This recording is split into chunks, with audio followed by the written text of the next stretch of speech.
Welcome back to our yearly roundup of all the weird news that has happened in 2021. If you're new around here and you missed episode 1, January, then make sure you head back and watch that one first, unless you're prone to anarchy, in which case stick around and then head thereafter. I'm back today to talk to you about our Lord and Saviour Chaos and to divulge some of the weirder news stories which happened in February 2021. As a reminder, this won't be your usual news roundup.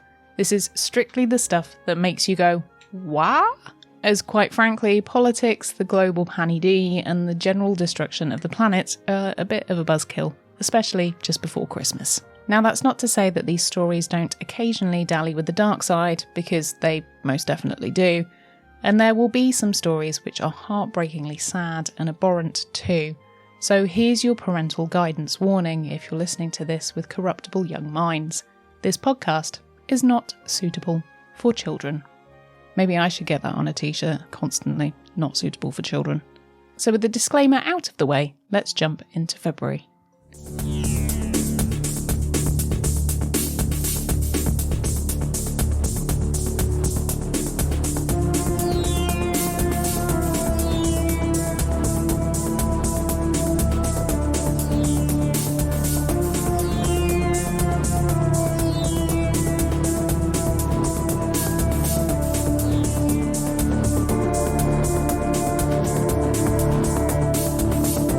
Oh wait, before we do that, if you are new here, then hi, my name's Nikki, and I make podcasts and videos about all sorts of weird stuff, so if you're into that, which I reckon you might be, then please hit subscribe so we can hang out together again. February, which I can never say, February. Just as a little bit of a recap, in January we heard about a woman who was officially dead, but alive, an infestation of spiders, and the US government's UFO report. Heading back into space, we're off to Mars.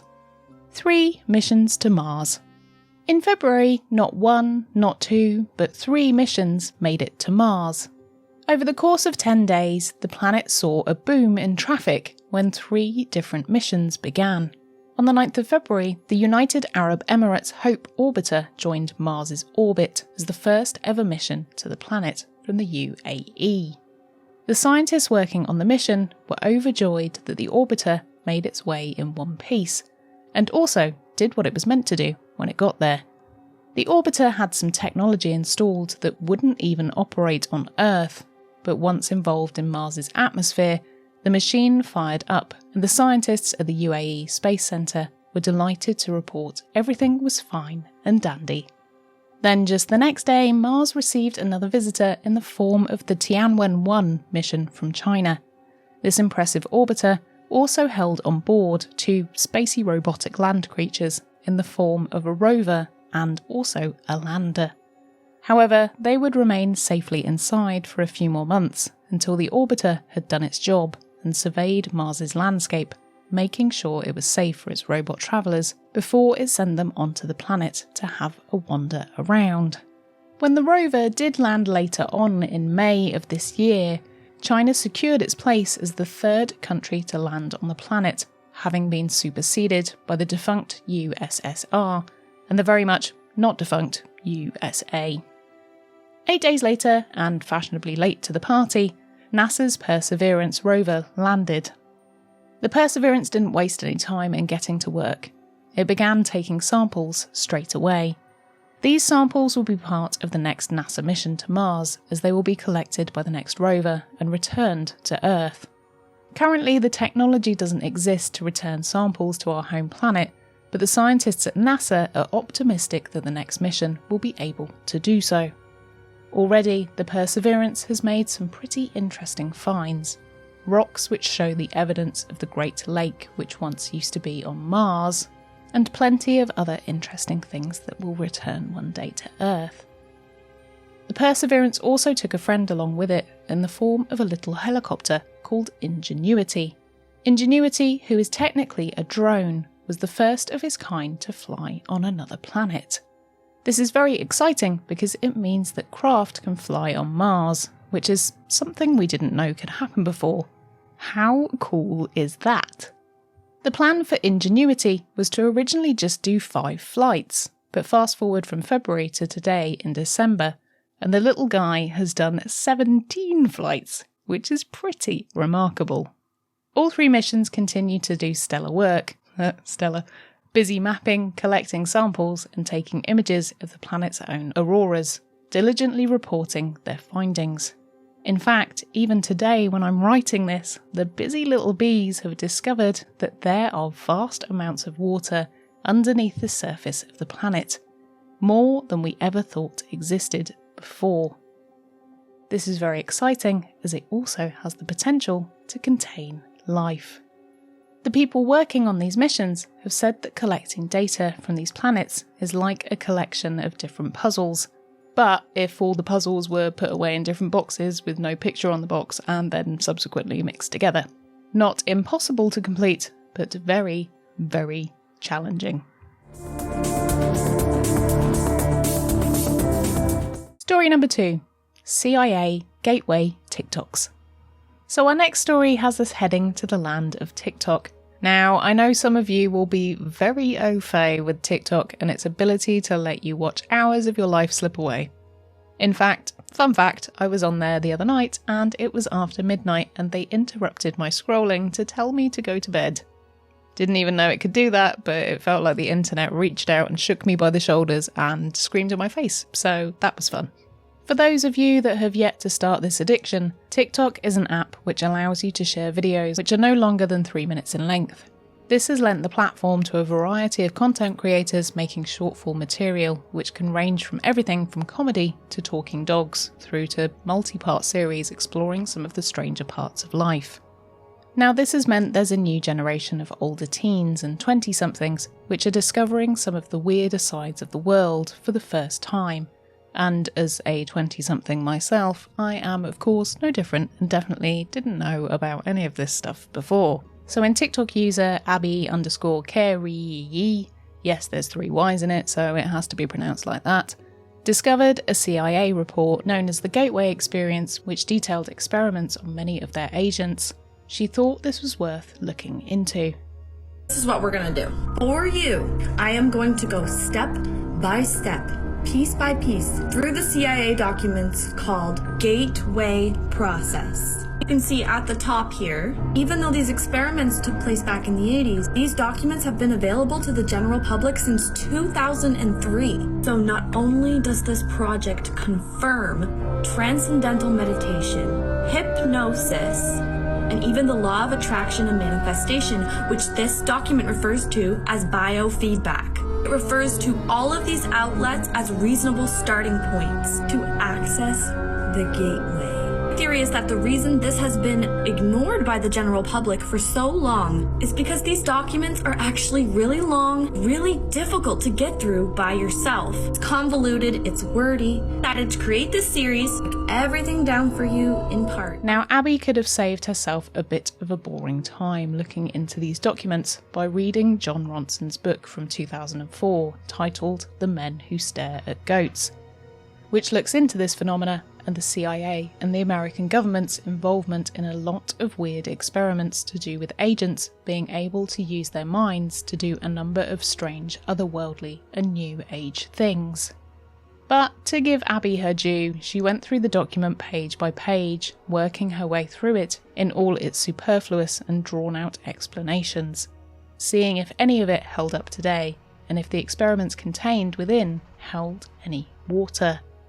Now, for a little bit of context, the theory around the New Age ideas came about in the 1950s when a radio executive experimented with sound and realised it could elicit certain responses in our brains, such as sleepiness, increased productivity, and even the concept that the brain could use sound to change its state of consciousness.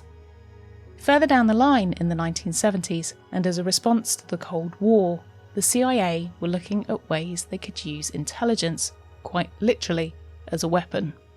As the Cold War was more of a silent battle, any advantage that could be gained on the enemy via quiet means would be highly advantageous.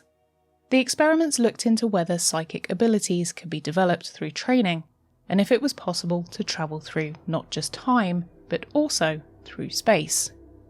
These extensive experiments went on for years during the 1980s and were primarily carried out by Wayne MacDonald, a CIA agent who took many New Age theories and put them through rigorous trials using many different agents as lab rats.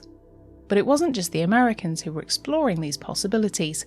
One of the reasons the CIA got so embroiled in these ideas was that Russia allegedly also had a program to explore the abilities of the mind to see if they could turn it into a weapon.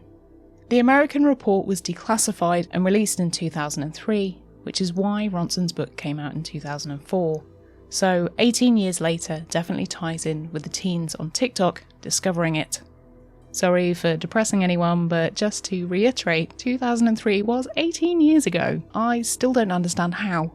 Abby herself has been following the techniques and guidance in the report, and also going back to the original hemi-sync technique from the 70s, and has said for the most part she's had some good experiences. Firstly, in a 16-part series, she went through and broke down the Gateway Experience report, and then once she understood some of it, she then started carrying out the trials on herself to see if what had been proclaimed as being possible was actually real. Cool experiences I've had so far using the CIA Gateway Hemi-Sync techniques. The first thing to really get down in these exercises is Focus 10. Focus 10 helps you create a resonant energy balloon. That way you can travel around freely and safely within the astral realm. You begin by imagining the energy flowing from the top of your head and back into your feet. And then you imagine more energy spiraling down around you. And the very first thing I've noticed is that since practicing using my energy balloon, time seems less strict. Like, I feel like I have all the time in the world to get what I need to done. Obstacles appear now to me as blessings and opportunities. Basically, and not to oversimplify things here, but from what I can comprehend, it seems like some very deep transcendental meditation. Which I think, all the while it's not hurting anyone, why not give it a go?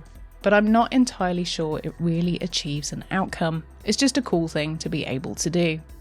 I'll leave a link to Abby's TikTok so you can check her series out, as it is really interesting, and some of the things she talks about achieving are quite odd. She also has a look into other fun theories too, like Princess Diana and Britney Spears, and lots of weird bits and bobs, so she's definitely worth a look. Thank you for joining me for those weird stories. I hope you enjoyed them. You know the drill by now if you've been around for a while, but if you're new, then please subscribe. Come and follow me on my social media, and if you like the show and you want me to make more of them, then please consider becoming a Patreon supporter so you can get your mitts on some exclusive content, an extra episode per month, and depending on the tier you pick, have your name read out at the end of the episode, like our executive Patreon producers, Amy, Barry, Bethan, Kate, Mary, Ren, Sam, Sarah and Veronica. And thanks to all of my other patrons too. Also, if a long-term commitment isn't your thing, but you just wanted to send a tip or a gift from my Amazon wishlist, then I would hugely appreciate that too, as it really helps out the show. And I'll leave all the links in the show notes on the podcast and the description on the YouTube video if you want to check those out. An enormous thank you for even considering doing that, as it means the absolute world, and also thank you so much if you've actually done any of those things recently, as it's always such a joy to get a parcel or a donation ping into my inbox, so you're the best for doing so. Thank you for joining me for this episode. I've been Nikki Drees, and I'll see you ghouls tomorrow for March.